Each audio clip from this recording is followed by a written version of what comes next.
আজি আমি নৱম শ্ৰেণীৰ এটি গুৰুত্বপূৰ্ণ অধ্যায়ৰ বিষয়ে আলোচনা কৰিম আৰু সেই অধ্যায়টোৰ নাম হৈছে গতি। এতিয়া গতি মানেনো কি? যেতিয়া কোনো বস্তুৱে সময়ৰ লগে লগে নিজৰ স্থান সলনি কৰে তাক গতি বোলে। যেনে চলন্ত গাড়ী চলি থাকিলে তাৰ স্থানটো সলনি কৰে, গতিকে চলন্ত গাড়ী হ'ব গতিৰ উদাহৰণ। উৰি থকা চৰাই, দৌৰি থকা এজন মানুহ, এই সকলোবোৰ বস্তুৱেই গতিশীল, গতিকে ইয়াকে গতি বোলে। গতিকে গতি মানেনো কি যদি আমি লিখোঁ তেন্তে আমি লিখিম যে গতি হৈছে স্থানৰ পৰিৱৰ্তন। ইয়াৰ পিছত আহিব মূল বিন্দু। মূল বিন্দু মানে কি? এটা বস্তুৰ অৱস্থান নিৰ্দেশ কৰিবলৈ প্ৰসংগ বিন্দুৰ প্ৰয়োজন, তাকে মূল বিন্দু বোলে। এতিয়া প্ৰসংগ বিন্দু বা মূল বিন্দুনো কি বুজিবলৈ আমি এটা উদাহৰণ লওঁ। আমি প্ৰথমতে এটা সৰল ৰেখা আঁকি ল'ম। সৰল ৰেখা অংকন কৰিলোঁ।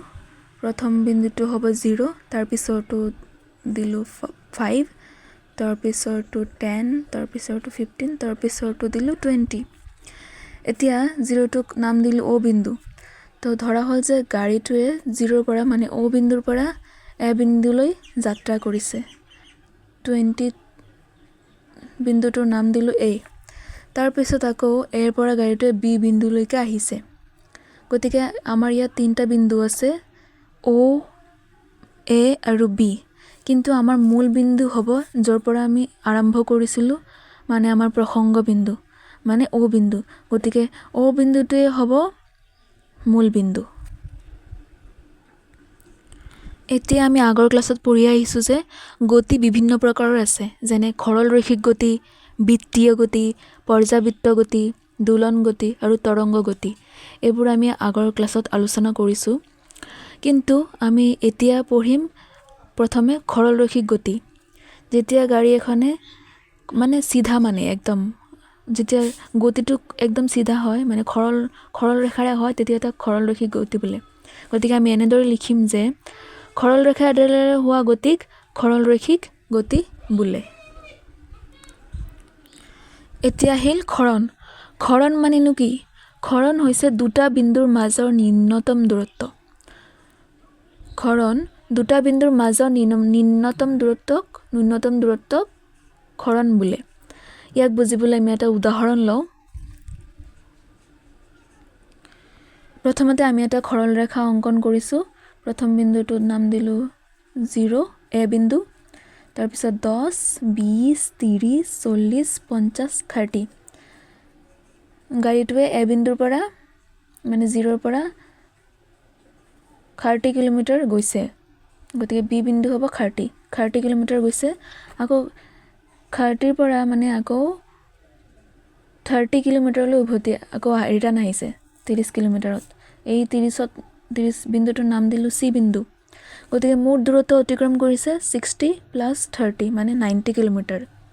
কিন্তু ইয়াৰ ক্ষৰণ 90 নহ'ব, ইয়াৰ ক্ষৰণ হ'ব A বিন্দু আৰু C বিন্দুৰ মাজৰ দূৰত্বখিনি, কাৰণ A হৈছে প্ৰাৰম্ভিক বিন্দু আৰু C হৈছে অন্তিম বিন্দু। মানে ক্ষৰণ হৈছে প্ৰাৰম্ভিক বিন্দু আৰু অন্তিম বিন্দুৰ মাজৰ দূৰত্ব। ইয়াত বিৰ কোনো সম্পৰ্ক নাই, আমি A বিন্দু আৰু C বিন্দুটো চাব লাগিব। গতিকে A বিন্দু আৰু C বিন্দুৰ মাজৰ ইয়াত দূৰত্ব হ'ল 30 কিলোমিটাৰ, গতিকে ইয়াৰ ক্ষৰণ হ'ব 30 কিলোমিটাৰ।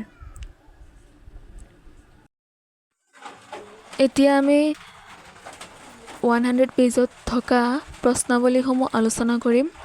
গতিকে ইয়াৰ প্ৰথমটো প্ৰশ্ন হৈছে যে বস্তু এটাই এক নিৰ্দিষ্ট দূৰত্ব অতিক্ৰম কৰিলে ইয়াৰ ক্ষৰণ 0 হ'ব পাৰেনে? যদি পাৰে তেন্তে তোমাৰ উত্তৰৰ সমৰ্থনত উদাহৰণ এটা দিয়া। সুধিছে যে ক্ষৰণৰ মান 0 হ'ব পাৰে নেকি? গতিকে হয়, ক্ষৰণৰ মান 0 হ'ব পাৰে। কাৰণ ক্ষৰণ কি এইটো আমি আগতে পঢ়িছোঁ যে ক্ষৰণ হৈছে বস্তু এটাৰ প্ৰাৰম্ভিক অৱস্থান আৰু অন্তিম অৱস্থানৰ মাজৰ ন্যূনতম দূৰত্ব। যদি বস্তু এটা যাত্ৰা আৰম্ভ কৰা স্থানলৈকে পুনৰ ঘূৰি আহে তেন্তে ক্ষৰণ 0 হ'ব। যদি আমি উদাহৰণ দিওঁ, ধৰা হ'ল এজন ব্যক্তি নিজৰ ঘৰৰ পৰা 5 কিলোমিটাৰ দূৰৰ বজাৰলৈ গ'ল আৰু কাম শেষ কৰি পুনৰ ঘৰলৈ ঘূৰি আহিল। ইয়াত ব্যক্তিজনে অতিক্ৰম কৰা মুঠ দূৰত্ব হ'ব 10 কিলোমিটাৰ, মানে 5 + 5 10। কিন্তু যিহেতু তেওঁৰ প্ৰাৰম্ভিক মানে য'ৰ পৰা আৰম্ভ কৰিছিলে, ঘৰৰ পৰা আৰম্ভ কৰিছিলে, আৰু অন্তিম স্থানটো মানে আকৌ ঘৰলৈয়ে আহিছে, গতিকে প্ৰাৰম্ভিক আৰু অন্তিম স্থান একেটাই, গতিকে তেওঁৰ মুঠ ক্ষৰণ হ'ব 0।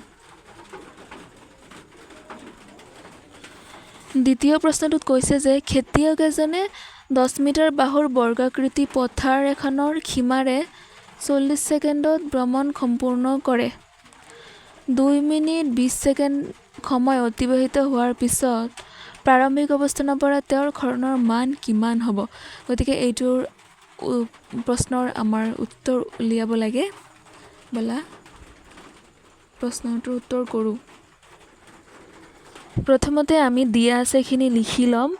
গতিকে প্ৰশ্নত প্ৰথমতে আমাক বৰ্গাকৃতিৰ পথাৰৰ মাপটো দিছে, মানে বৰ্গাকৃতিৰ কৈছে, গতিকে প্ৰথমে আমি বৰ্গ এটা আঁকি ল'ম। ছাইডত মই আঁকি দিছোঁ, বৰ্গ এটা আঁকিছোঁ। কৈছে বৰ্গাকৃতিৰ বাহুৰ মাপ 10 মিটাৰ।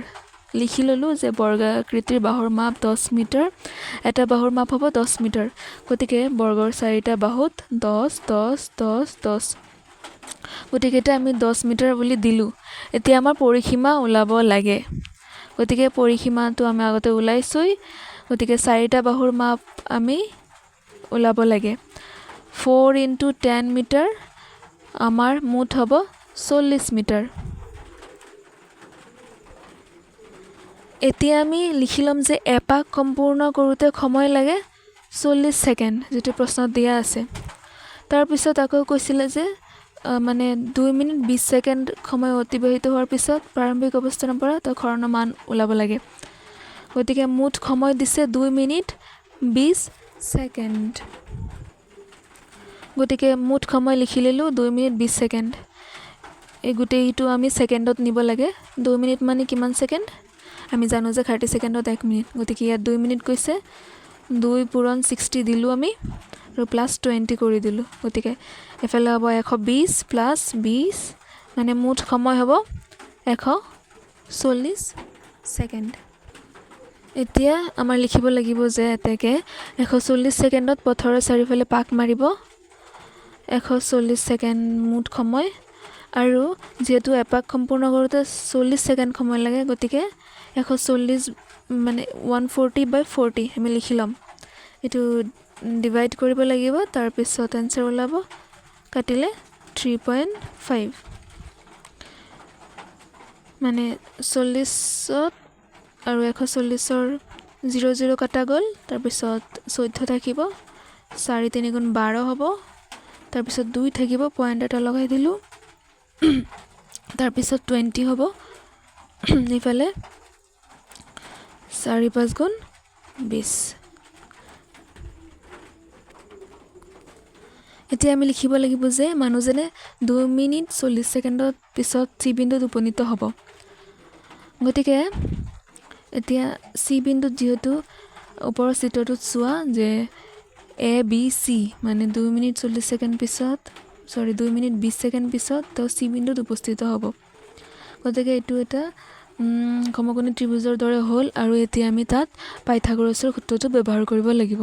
গতিকে AC² = ওপৰত √/ দিলোঁ, AB² + BC²। AB কিমান? AB হৈছে 10, 10² + BC কিমান? BCও 10 হয়, গতিকে 10²।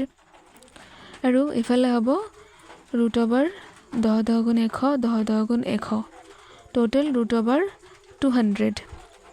200ক আমি 10 √2 বুলি লিখিব পাৰোঁ। গতিকে এয়া হৈছে প্ৰশ্ন নম্বৰ 2ৰ সমাধান।